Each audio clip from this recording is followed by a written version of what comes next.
What's up, everyone? Welcome to This Day in Philly Sports History for April 5th, 2025. I'm your host, Jim Montgomery. Welcome to a Saturday edition of the podcast. I want to wish my dad a very happy birthday. If you know my dad, go reach out to him, say happy birthday. He's not on Facebook anymore, but if you have his number or will be seeing him, make sure you wish him a very happy birthday. The OG This Day in Philly Sports History guy. Let's do some quick housekeeping notes. First, be sure to follow me on social media, Jimbo_Mont on Twitter and TikTok. On Instagram, @PhillyJimbo. Subscribe to the YouTube channel, Jimbo_Mont, and continue to spread the word as we grow this thing. Lots of fun things on the horizon. Lots of good things happening. Had a lot of good feedback yesterday on our Fridays with AI segment. Lots of people saying that the AI got John Chaney's thoughts and how he'd feel about the current state very, very well. And a few people say they like the idea of the deep dive where AI created that whole conversation based on the interview. The one issue I have is with I got to figure out something better. I told you everything's a work in progress here, but the presentation for YouTube, since sometimes you're not able to put clips due to copyright things and things of that nature. So still, like I said, a work in progress. We will continue to work with AI. And as the technology grows, so will the segment. But thanks for all the feedback for that. Let's start with a recap of yesterday's question of the day. Going into the Phillies-Dodgers series, I said, how many of these games do the Phillies need to win to make you feel better? Lots of good discussion on this. Lots of people all over the place. But 50% said they need to take 2 of 3. So thank you, as always, for participating in the question of the day. I am not in that camp. I was more concerned, not so much with the amount of wins, but the way they played. And a lot of people, Pat from Drescher, Kyle from Coatesville, agreed with that. Solid pitching, good at-bats, and not get run out of the stadium and show that you can compete with them. Both of those guys said that, and I tend to agree. So how did it turn out? Well, what a game. What a game. 3-2 Phils win. And it was an electric playoff atmosphere. Jesus Luzardo was outstanding. 7 innings pitched, 2 hits, 2 walks, 8 Ks. Just seemed like he was in command. Really seemed like he was enjoying pitching in that environment too, like the big game environment. Didn't have that when he was down in Miami. And then what can we say about JT Realmuto? That was just absolute masterclass in catching and throwing out base runners. And the fact that the Dodgers kept doing it, and I get why they were doing it, but JT was on his A-plus game yesterday. Really saved the game for the Phillies. Jordan Romano was like, a little shaky there, but got the job done. And to the Dodgers' credit, Yamamoto was dealing as well on the mound. But the way the Phillies offense, and my takeaway from this, and again, great that they won the game, but going into that series, what I wanted to see was them solid play, good at-bats, good pitching. They had good pitching. They had solid at-bats. He at one point, he did retire how many ever, 13 batters I think it was in a row, but they were quality at-bats. They were productive at-bats, moving base runners. They didn't have, I took I did a player prop bet. I took Luzardo and Yamamoto both over their strikeout props and parlayed them together, and Yamamoto didn't hit it. Luzardo's was 6, and I think Yamamoto's was 7. So kudos to the Phillies batters for at least early here in the season changing their approach. And was that a little bit of evidence of small ball I saw yesterday? Perhaps manufacturing some runs, running on the base paths, forcing the Dodgers to make mistakes? That is exactly what you want. So if they can keep this up and then mix in, once the weather gets warmer, the long ball, maybe we underrated what this Phillies team is capable of. But from an offensive standpoint, that's what you wanted to see. Defensively, like I said, JT is just an absolute stud. And I think you're going to see at some point an offensive decline from him. But that's okay if he's going to play defense like that, man.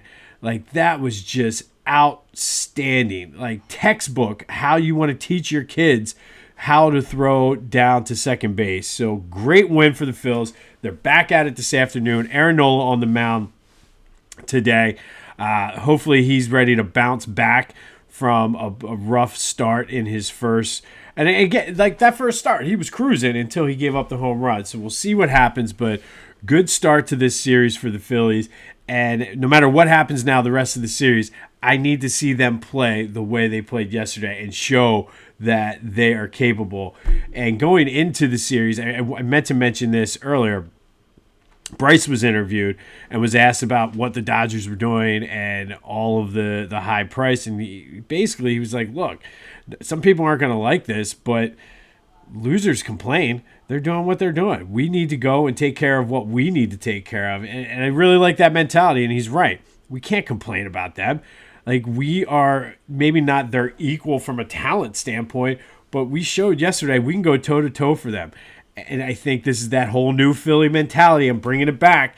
New Philly. Why not the Phillies? Why can't the Phillies go toe-to-toe with these teams? So we'll see how they respond and come back today. But a good start to this 3-game weekend series. But that does lead to today's question of the day. So far this season with the Phils, what has surprised you the most, the pitching or the hitting? And if you take out that first game with the Shadows down in Washington, they haven't struck out that much. So what has surprised you more, their at-bats and their hitting or their pitching? 267-495-8531. That'll get you into the Back to the Future voice and text line. Get that. Anything else Philly sports related off of your chest. I think for me it's the hitting. And again, it's a small sample size, so I need to see more of it. But if this is what their plate approaches are going to be like, again, look out. This team could be dangerous. But let me know your thoughts on that. Sixers back in action tonight against the Timberwolves. They're 2 games up on the Nets for the 5th spot, 2 games back of the 4th spot with 5 games to play. Buckle up. We're coming in for a landing. Flyers back in action tonight as well against the Montreal Canadiens. Mishkov is looking to continue his dead cat bounce hot streak since John Tortorella has been fired. So hopefully that continues as well. And the Flyers also have, I think, 5 games left. And then the Union also returned to action tonight down at Subaru Park to take on Orlando City. They're 1 point back currently in the Eastern Conference standings of Miami. So hopefully they're able to get back to their early season winning ways. Be sure to check out my friends over at the Clashing Conferences podcast. Lots of great things happening on their Sports Fan Network. Go to clashingconferences.com for details and to see what they have to offer, how you can get involved. And then their podcasts are available wherever you get podcasts as well as on YouTube. And then, of course, Philly Goat. Go get your Phillies gear. Celebrate the big win. Get your golf shirts. Get the fans. Whatever you got, Philly Goat, or whatever you need, Philly Goat's got it. Get the Tush Push shirt. All of that is available at phillygoat.com. Be sure to use the promo code Jim Montgomery to take 10% off of your order. And truthfully, take the time to just go through and check out what they have on their sites, because the more you scroll down, the more hidden gems you find. So go to Philly Goat, have some fun, and use that promo code Jim Montgomery to take 10% off of your order. All right, today we're going to go back to 1967. And on this day in 1967, the Sixers beat the Celtics 115-104 in the Eastern Division Finals to take a commanding 3-0 lead in that playoff series. And the storyline was all Bill Russell and Wilt Chamberlain. They put on a show, both of them messing around and almost had triple-doubles. Each came up 1 assist short. Bill Russell, 10 points, 29 rebounds, and those 9 assists. Wilt Chamberlain, 20 points, those 9 assists, and 41 rebounds. You heard that correctly. 41 rebounds. That is an NBA record that still stands today for a playoff game.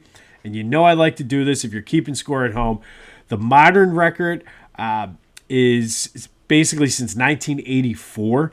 I kind of considered the modern. There were some guys in the 70s, but 3 guys have done this, and the closest anybody's come is 26, and that was Bismack Biyombo, Dwight Howard and Hakeem Olajuwon each had 26 rebounds in a playoff game. So it kind of puts into perspective Wilt Chamberlain's. And if you look at the top 20 top rebounding games in the playoffs, most of the people in the top 10 are either Wilt Chamberlain or Bill Russell. The Sixers would go on to win that series against the Celtics in 5 games and then go to the NBA Finals where they beat the San Francisco Warriors, the former Philadelphia Warriors, in 6 games to win the NBA championship. One of the greatest teams ever assembled. But on this day, it was Sixers over the Celtics to take a 3-0 lead in the East Division Finals. Wilt Chamberlain with 41 rebounds, an NBA playoff record.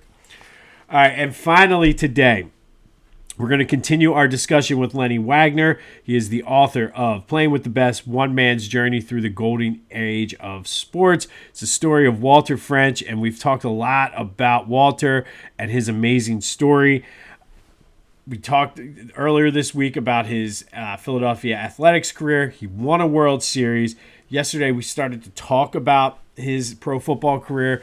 Spent a lot of time talking about the sort of early days of pro football and the NFL.